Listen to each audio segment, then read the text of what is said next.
Donald Trump Jr., EVP of the Trump Org. Sir, man, you know what? I can't say how happy I am to hear this verdict today. Yeah, listen, it's pretty good. We're definitely excited. As the guy that got to open and close the case for us, the whole thing was always such a sham. I'm sitting there. I remember as I'm giving testimony, explaining to Mar-a-Lago that maybe it's worth a little bit more than $18 million when it's 20 acres on the water, on the lake, Mar-a-Lago, in Palm Beach, where the quarter-acre tear down house from 1970, a block and a half away, is on the market for $50-60 million. It didn't matter. Even the judge, I got done testifying, he gives me a fist bump. He's like, that was a really good explanation. But it didn't matter, Carl. That was the point. They had actually found us guilty of all of these things before we even got to the trial. There wasn't a jury allowed to be on the trial because this was already rigged. They understood what they were planning on doing. It was all a distraction. No different than what you saw with Alvin Bragg. No different than what you saw with Bonnie Willis down in Georgia. They brought cases in places where they knew the jury pool or the people were 100% Democrat leaning. Bonnie brought in her boyfriend, who was like a family court guy, trying something for the first time ever. Coincidentally, by total magic, I'm sure, 3 days later, he's visiting, the Biden administration multiple times at the White House. I'm sure they had nothing to do with it. No, they were unrelated. He was there for tea and crumpets. But this is the insanity that we've seen, the lawfare. And what really sucks about all of it is, we still have to spend, over the course of the last 8 years, 10 years, hundreds of millions of dollars in legal fees, because as you said very correctly, the process is the punishment. There's no recourse to them. They're playing with house money. So even if they lose, even if they embarrass themselves, even if they embarrass the Constitution itself, it doesn't matter. They get to get their pound of flesh one way or the other, and it's disgraceful. Yeah, but, Big Tish has built in $10 million into a legal slush fund out of the people of New York are going to pay up to $10 million should your father use the Justice Department to rightfully go after her for violating, the 8th Amendment in this case. Well, it should be a lot more than $10 million when you think about what we've actually spent in that. Again, it doesn't matter. $10 million, that's a pittance, as much money as that sounds when you think of the years and the decades that we've been dealing with this crap from these partisan hacks. Don't forget, Tish James campaigned that she was going to take down Trump. Now, this was before she had any access to documents. She just said, hey, this is good for donors. I'm going to rake in money. I'll raise funds on it. He's guilty before we've even seen any of the evidence. So it doesn't matter. So today is still a very good day. Obviously, it's a huge win. But the fact that they allowed these things to go on, the fact that even the court said, well, the Attorney General has the power to do these things. What, she has the power to extort future businesses years later when there's no victim?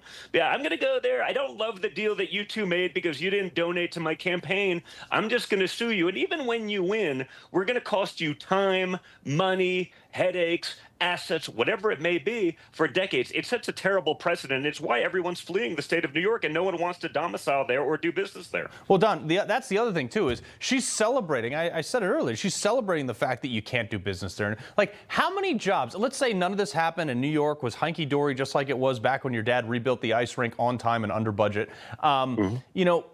How many more jobs do you think you guys as a company would have brought to the city and state of New York had they been more friendly to you? Oh, I mean, it's thousands of jobs. If you go across all of our companies, it's a lot more than that. But it's not about us, honestly.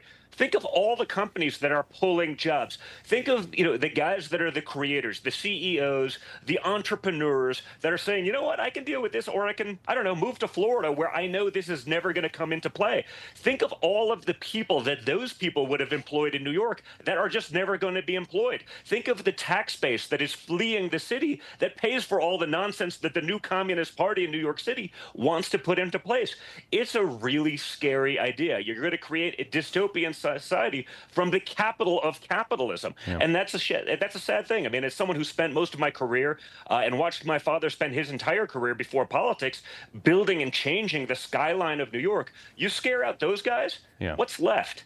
Yeah. Well, I'll put you down for a definite maybe for Ma'am Danny's victory party. But your dad is going to be patrolling the streets of D.C. I mean, first off, your dad's almost 80 years old. I have never seen anybody at this pace, even my age, Don. Yeah. Now, listen, what a baller move, right? I mean, it's just such a flex. He's going to go out there and do it himself. But that's why the people elected him, Carl. They elected him because they understand that he's not a bureaucrat. He's not a politician. He's actually a doer. So he's going to get out there with the men and women who do these things, who keep our city safe.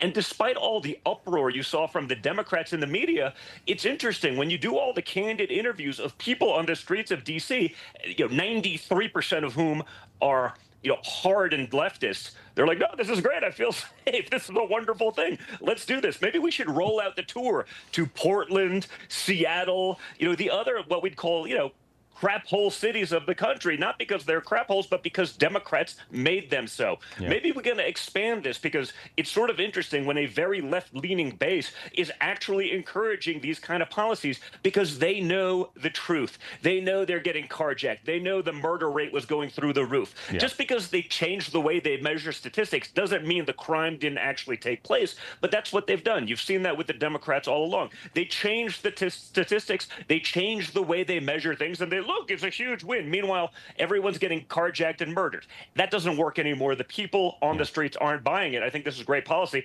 and I love that he's getting out there with the people to actually take part in this. Well, Don, if you could put in a good word for me, I'd love to be the turret gunner on that security detail. Just saying, when he goes to Portland. Just saying. Just saying. Listen, hey, no one would do it better than you, Carl. All right, Don Jr., we appreciate it.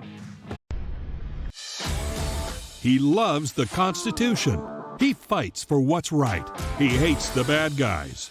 He's a freedom warrior. He's your freedom warrior. Watch Carl Higbie every weekday on Newsmax.